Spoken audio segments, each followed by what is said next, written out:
Anda masih di Mata Najwa dan itu salah satu drama yang terjadi selama 100 hari pemerintahan baru Presiden Jokowi dan Kiai Haji Ma'ruf Amin. Drama imigrasi dan Kumham. Babak terakhir dari drama ini pencopotan Dirjen. Iya. Pak Menko, tanggapan Anda? Ya urusan kementerian ya, urusan Pak Yasona itu. Pak Yasona anak buah Bapak, urusan Bapak juga. Iya, tetapi itu bukan bagian dari program pemerintah yang begitu itu. Seperti hubungannya dengan KPK, nanti kalau kita ikut campur ke KPK, salah lagi. Katanya KPK jangan dicampuri dong oleh pemerintah.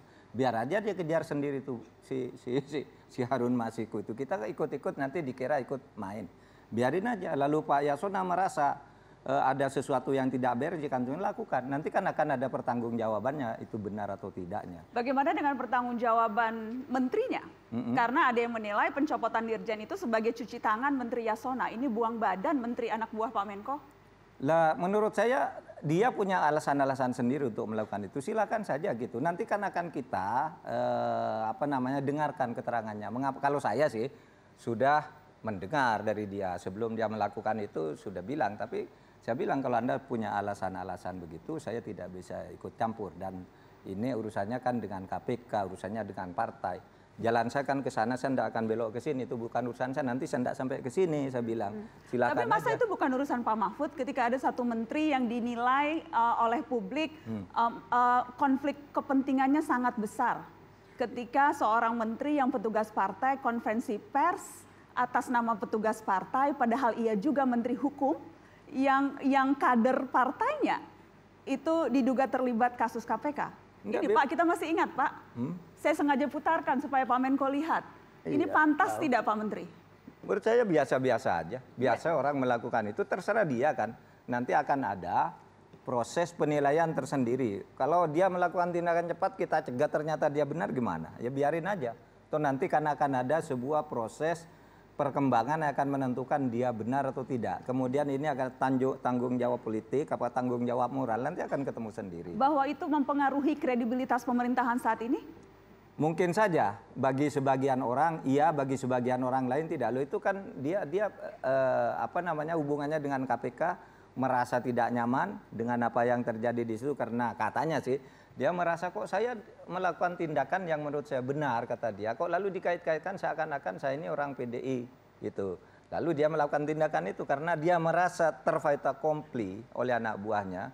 Saya berbuat sesuatu atas informasi yang seharusnya dari anak buah benar, tidak benar. Lalu saya yang disudutkan oleh publik padahal saya benar-benar tidak tahu, kata dia ya. Nanti kita lihat aja perkembangannya. Nanti kan sekarang tidak ada yang bisa disembunyikan terlalu lama lah. Iya, karena kita lihat aja yang jelas sempat disembunyikan 2 minggu sampai kemudian akhirnya terbuka ke publik bahwa Harun Masiku sudah ada di Indonesia sejak itu dan drama itu membuat ia jadi buron. Iya. Dan ini bukan perkara yang simpel kan sebetulnya Pak Mahfud? Memang bukan perkara yang simpel, tetapi itu bukan bagian dari tugas pemerintahan juga. Itu urusan dialah yang di situ. Rumit nampaknya dan publik bisa menilai seperti itu ya. Silakan aja. Oke, itu bagian dari penilaian yang harus kita tunggu juga. Apakah ini bukan bagian dari urusan pemerintah? Saya ingin tanyakan ke teman-teman saya yang juga sudah hadir. Ke Bibip dulu. Ada Bivitri Fitri Susanti, pengajar Sekolah Tinggi Hukum Jentera. Silakan Bibip, saya tahu Anda muridnya Prof. Mahfud. Tapi jangan ada rasa sungkan untuk mengkritik malam ini. Ya, siap. Jadi begini, kalau pandangan saya sih itu jelas urusan pemerintahan yang sangat penting. Karena saya kira kita sebagai, apalagi dalam konteks ketatanegaraan ya, kita juga harus ingat bahwa semua pejabat tata negara, pejabat pemerintahan tidak hanya diikat oleh hukum, tapi juga oleh etika penyelenggaraan negara. Yang memang mungkin tidak tertulis, tapi kepatutan itu kan sangat terasa.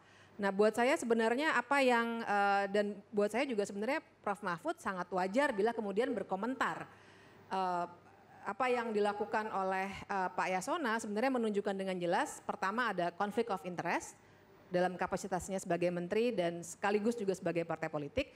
Tapi yang kedua juga yang sangat penting adalah profesionalisme Pak Yasona. Profesionalisme dalam hal apa? Ketika mengumumkan tadi Nana sebut soal buang badan begitu ya. Ya. Tapi bagaimanapun ketika mengumumkan bahwa seseorang itu di luar negeri, Dirjen saya sudah bilang begitu. Apakah ada profesionalisme yang cukup begitu dalam konteks seorang menteri, ini kita tidak bicara pejabat biasa saja, untuk mengumumkan dan membuat media berspekulasi dan lain sebagainya, sementara ada hal-hal yang belum diverifikasi. Oke, Gitu. saya ingin Anda menyambung ke soal drama ini, ke soal bagaimana melihat proses penegakan hukum selama 100 hari ini. Tadi catatan Anda nilainya berapa, Bibip? Wah, berat ya kalau untuk dikasih nilai, tapi saya kira masih di bawah 5. Di bawah 5? Iya. Terutama, terutama karena? Ukuran saya adalah pertama pemberantasan korupsi. Pemberantasan korupsi kita lihat betul apa yang sudah disuarakan dari bulan September mengenai Undang-Undang KPK, revisi Undang-Undang KPK ternyata sudah terbukti. Termasuk melalui kasus Harun Masiku ini. Misalnya bahwa mau melakukan penggeledahan sulit dan lain sebagainya. Tapi juga yang kedua juga yang menurut saya perlu dilihat adalah bagaimana wacana mengenai hukum cuma dipenuhi oleh hukum sebagai regulasi dan gawatnya lagi regulasi sebagai pelancar investasi. Nah, jadi ini terkait ke dua-duanya ini, Bapak-bapak menteri.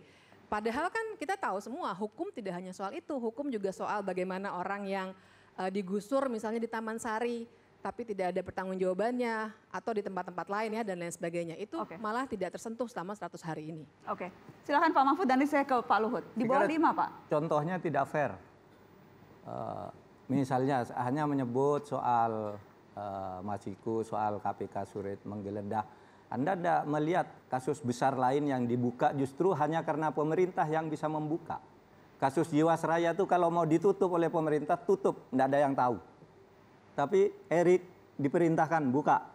Saya ketemu Erik, buka. Saya sudah ketemu Presiden bahwa ini harus dibuka. Jiwasraya juga.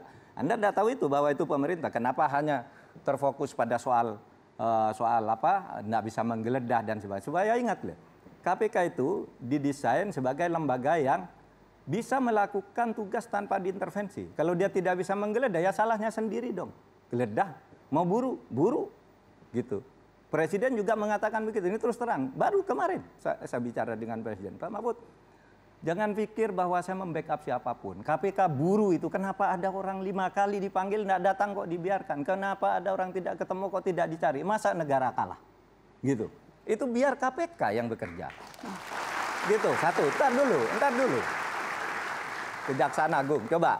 Ini tadi malam nih ya, ada hasil survei dipertunjukkan. Prestasi di bidang keamanan dan pertahanan ini tertinggi nilainya. Di atas 79, di balang sepanjang sejarah ini sekarang tadi malam ada di hasil survei. Dan itu bisa dipertanggungjawabkan hasil surveinya. Nah, hukum yang dianggap rendah pun masih di atas 60. Nah, kalau minta nilai seperti orang sekolah, seperti Mbak Bibip memberi nilai ke mahasiswa ini 5, ini 3, bisa. Tapi kalau saya dosennya ini 8, kan gitu bisa beda. Tergantung dosen aja. Kan? Tapi dosen kan tidak menilai hasil sendiri, Prof. Oke, silakan Bibip, silakan. Iya, saya kira memang ukurannya berbeda. Tapi masalahnya begini, sebenarnya menarik nih, karena disertasi Prof. Mahfud sendiri kan mengutip soal hukum yang responsif. Nah, jadi saya kira yang kita juga harus ingat dalam penyelenggaraan negara itu kita juga tidak bisa hanya melihat kasus-kasus misalnya yang dianggap positif, tapi sebenarnya masih banyak kasus lain. Satu kasus dalam suatu pemerintahan yang buruk itu juga bisa mencerminkan bagaimana pemerintahan itu tidak dijalankan dengan baik. Sebenarnya kan seperti itu yang harus juga dilihat. Jadi kita tidak bisa juga misalnya Prof. Mahfud punya daftar yang baik 10, saya punya 10, kemudian kita berdebat. Tidak seperti itu.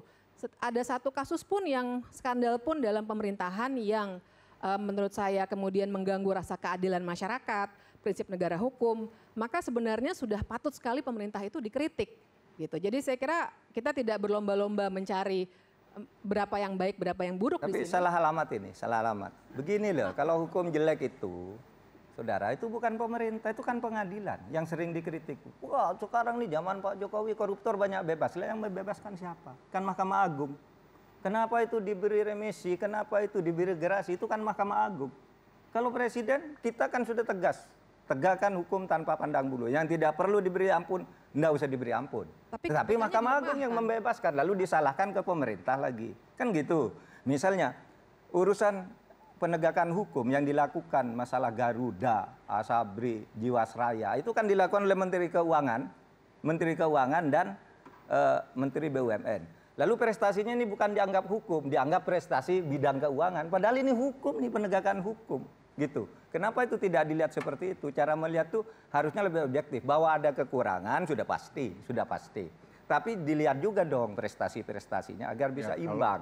Dan yang menilai itu tentu publik, bukan satu orang bibif. Kalau cuma bibif gitu saya bisa menilai sebaliknya. Oke. Satu orang gitu. Oke, yang jelas.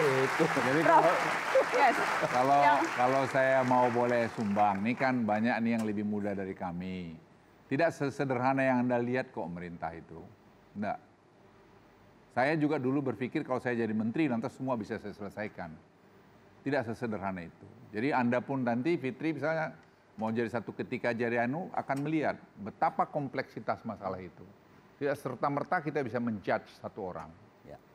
Tidak sederhana itu. Oke. Jadi apa yang dikatakan Prof. Mahfud itu sangat benar. Bahwa pemerintah ini banyak sekali masalahnya.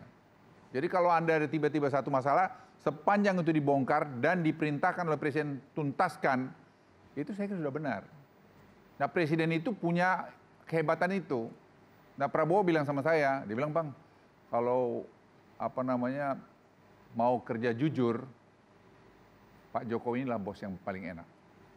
Karena sama sekali tidak terlibat mau macam-macam. Dulu pengalaman saya sudah harus begini begitu. Itu pengakuan. Jadi kami Pengakuan dari lawan rival, dari mantan rival ya, Pak? Oh iya.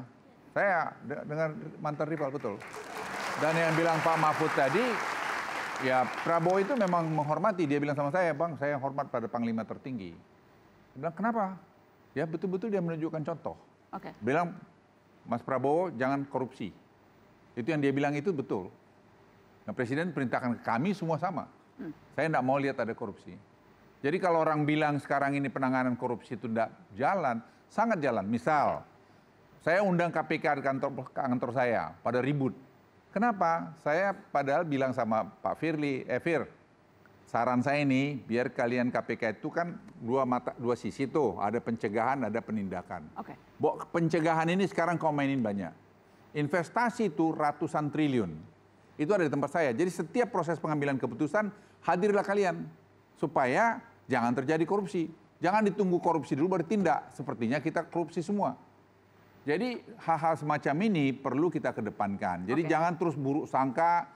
Teruslah kalau diundang bicara, lah masa saya nggak boleh ngundang. Oke, Pak Luhut yang jelas dan Pak Mahfud yang jelas penilaian yang tadi disampaikan oleh Bu Fitri itu bukan hanya penilaian individu, tapi ada banyak sejumlah teman-teman aktivis yang kemudian juga bertanya ke publik dan sebagainya bahwa ada hal-hal yang dinilai masih belum maksimal kalau bicara tentang pemberantasan. Tapi setelah pariwara ya Pak, setelah pariwara. Itu. Supaya orang nungguin. Nah, saya sih melihat itu Pak Luhut harus setelah fair pariwara juga. dan saya boleh minta setelah ini mungkin Pak Luhut bisa minta Pak Prabowo untuk datang juga ke Mata Najwa karena berkali-kali diundang tidak bisa. Pak Prabowo yang sedang nonton datang ya ke Mata Najwa. Kami kembali setelah pariwara tetap di Mata Najwa.